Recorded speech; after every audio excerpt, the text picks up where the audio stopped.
Welcome to Type C Tech Reviews. Today we're going to be doing a review of the LG 32GR93U. If you guys want to check out this exact same monitor, there's Amazon links below for the US, UK, Canada, and international links, but let's jump into it. There's a lot to unpack here. Firstly, this is a 31.5-inch screen size with a resolution of 3840 by 2160 or 4K. Now, that gives you a PPI or pixels per inch, essentially how crisp and clear that image is actually going to appear to your eye in real life.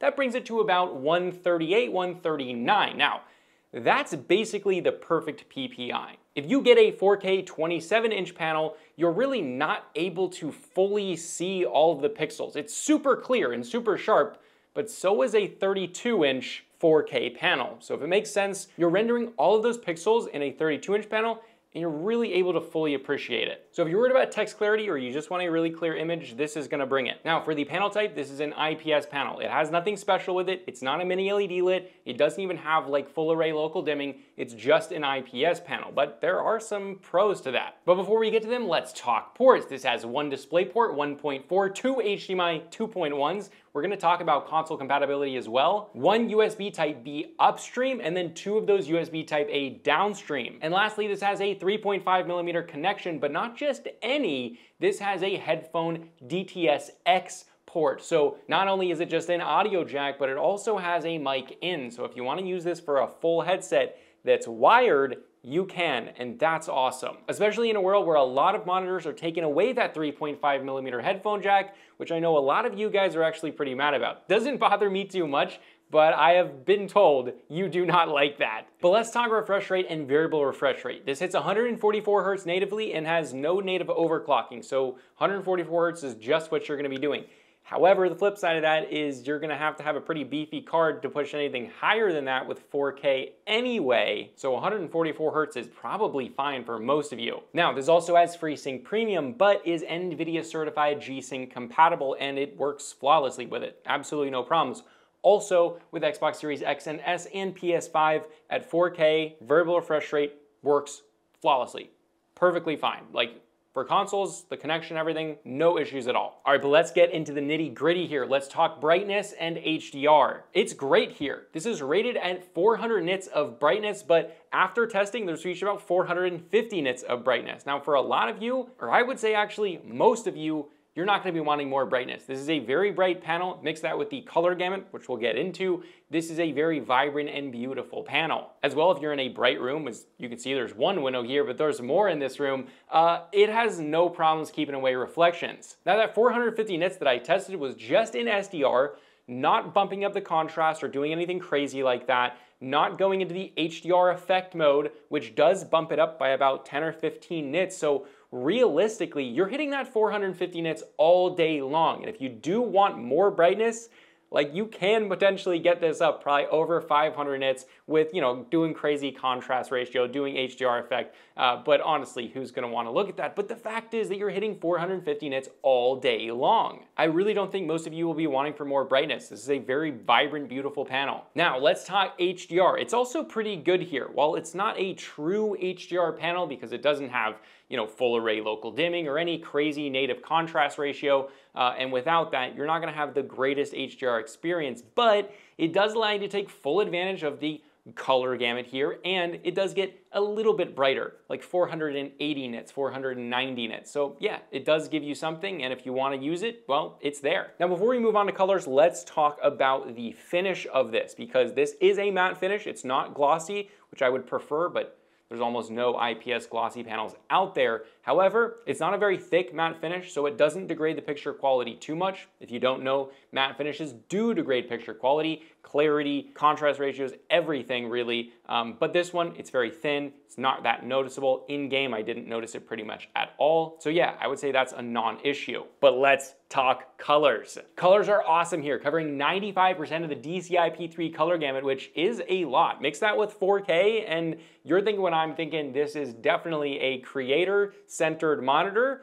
or if it's not a centered monitor, it's definitely great for creators. This can also output 12 bits of color, so for things like HDR, Dolby Vision, things like that, very, very cool. In-game colors are absolutely beautiful. I just came from the 32-inch Alienware QD OLED, and that thing is absolutely probably my favorite monitor of all time. It's definitely the most beautiful monitor I've ever seen in person, and I am dailying that monitor. Going from that to this, the colors on this are still damn good, and that says a lot because that panel is glossy, it's absolutely stunning, it's got a pretty high brightness as well, but the color gamut, while it is more than this, the colors on this still are very, very good. So if you're just looking for absolute beauty in game, this IPS panel does bring it. However, let's talk accuracy out of the box. It's actually very good here. It's definitely not perfect, but it's pretty dang close. It's definitely good enough out of the box to do some photo and video editing. That's one of the big benefits of getting an LG panel,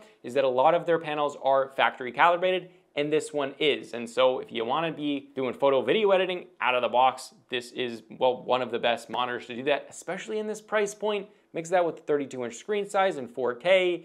It's a really good monitor to edit on. Now, one of the other big things with colors, especially if you are a creator, is that this has something very, very special. This has 2 color calibration profiles. So there are profiles built inside of the OSD in the monitor that allow you to actually calibrate the monitor with a calibration tool and then store that profile on the monitor itself, which means if you're switching between your Mac or then your PC or maybe 2 PCs and then maybe your PS5, it will maintain the exact same calibration because it is stored physically on the monitor itself. That is huge for creators, that's huge for people sharing a monitor or things like that. As a creative, that is a huge attraction to me, and it might be to you too. All right, but let's talk contrast ratio and backlight bleed, and then we're gonna get really into the nitty and gritty with gaming. This is an IPS panel. It's just got a 1000:1 contrast ratio. It's not great, but it's exactly what you expect because it is an IPS panel. As for backlight bleed, my panel had absolutely none. And a little note with that is I've had well over 20 LG monitors at this point. I don't have a rep and I do not get sent any of my LG panels. I buy all of them personally. And in my experience with literally reviewing hundreds of monitors at this point, LG has the best track record for having the best quality control. I've never had a major problem with an LG panel in terms of quality control things, so that is something definitely to consider. They definitely have the best quality control. All right, but with that, let's talk gaming, response time, and ghosting. How is it? Well, the response time here is very, very low. Because of that, ghosting is pretty much as good as you're gonna get on any 144 Hz panel. It's essentially crystal clear here. There's very, very little trail. Even with fast whips, you never really notice ghosting in game. Going from darker to lighter scenes, there's really no change. It's very uniform, and unless you're an extraordinarily pro gamer, you're not gonna notice any ghosting at all. But even then, it's only 144 Hz, so you probably won't notice that anyway. That being said, there's one note with the response time, and that is LG way overboosted the fastest response time setting, which is fastest. So that is what it's titled.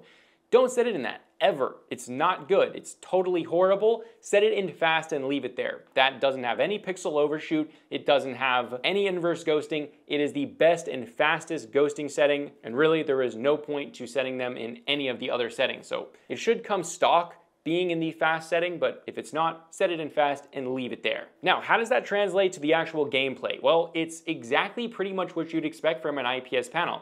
You have phenomenal resolution because it's 4K, 32-inch screen size, does give you a little bit more immersion, and there's very little ghosting. There's no real hangups or bugs or anything weird going on with the display. This is tried and true technology, and LG does make the best IPS panels, aside from mini LED lit ones, which I wish they would do. All right, but let's talk PS5 and Xbox Series compatibility. And the fact is that this is a great monitor to take full advantage of your consoles. It is capable with the PS5 and Xbox Series X and S of 120 Hz with variable refresh rate on at 4K and having HDR on at the same time as variable refresh rate. So you're able to take full advantage of it. There's no hiccups. It's very seamless. Plug them in, set your settings, you're good to go. Now, obviously on the Series S and X, you cannot have HDR on with variable refresh rate on at 1440p and 1080p, but that's because Xbox Series X and S do not allow that at 1440p and 1080p. So that's not the monitor, it is the console. But with that, let's talk stand and build quality. It's pretty much classic LG. This stand is used on pretty much all their stuff. The build quality of the panel itself is actually very, very good. It's a little bit thicker than you might expect, but yeah. Now the one thing to note here is that the stand actually had a lot more wobble than I initially remember on a lot of these stands. It was just like, well, actually, let me just show you right now. So here's the panel, and just kind of like, it's just a little weird, right? It's like, I don't know, it just wobbles a little bit. However, the overall build quality is good and I don't feel like it's gonna break. It's just a little funny.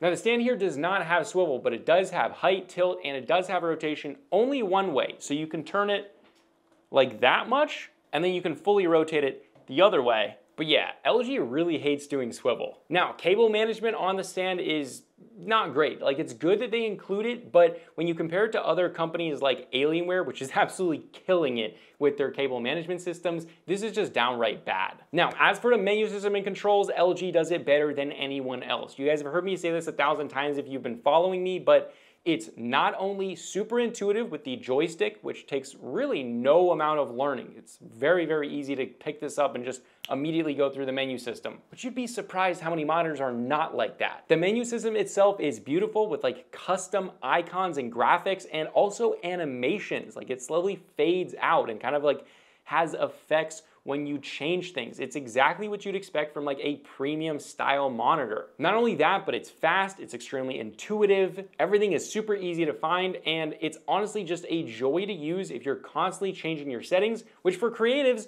we are gonna be constantly changing between maybe a gaming color profile and then that calibrated color profile, and to do something like that, it's super easy, it's fast, and it's just enjoyable to use. 90% of monitors totally miss the mark on that point. As for Vesa compatibility, it's compatible with 100mm by 100mm Vesa mounts, and we're going to talk about one quirk, which is the RGB. This does have RGB, and it's actually one of the best that I've used. They've used it on a lot of their LG panels before, like their newer stuff, but it's very good. It's uniform, so it glows on evenly, glows on like both sides. It hits the wall, it's bright enough to hit the wall. You have tons of colors, and it's really fast to change all the colors, again, because of the menu system. So honestly, this is like probably the best backlighting on a monitor that you're probably gonna find. It's very good. All right, but now let's talk about the single most important section of the entire video, and that is price and value. Pricing on this is actually very fair when it's on sale. Now, I do believe that the on sale price is the actual price. At $599.99, that's a really good price for it. It's a little bit more than the competition, maybe 50 bucks more than the competition, but it's so worth it because while LG has a phenomenal track record in terms of their quality control with my own personal experience, their color calibration is gonna be better as well as their brightness usually being higher than the competition. For those reasons, I would definitely pay $599.99 for this monitor. Now, while the big decision is to go 1440p 240Hz, because in this same price point you can do that, or to go 4K 144Hz, and really the big decision is that. The biggest benefit of this panel though is it being essentially perfectly refined. You're not gonna have any weird flickering, you're never gonna have any risk of burn-in, brightness will never be an issue. The matte finish is very thin and doesn't degrade the picture quality that much. Colors out of the box are good enough to do photo and video editing. Plus, if you want to calibrate this panel, you can actually store the calibration profiles on the monitor itself, which is huge for creatives. I can't push that enough. As a gaming / creative monitor, or if you just want a 4K high refresh rate gaming monitor, this is a fantastic choice and personally what I would pick for all of those reasons. But again, if you want to check it out, there are Amazon links below for the US, UK, Canada, and international links. And I'm trying some new stuff with like, don't even comment on my face. I swear to God, if one of you guys comments on my face, just don't do it. Just ignore it. I know it's hard. Just don't. Just think about something else. But I'm trying new things with like the lighting and stuff. We're having a new A-roll set coming up soon, so this isn't the best set right now, but it will be better. But yeah, this is Type C Tech Reviews, and I'll see you guys in the next video.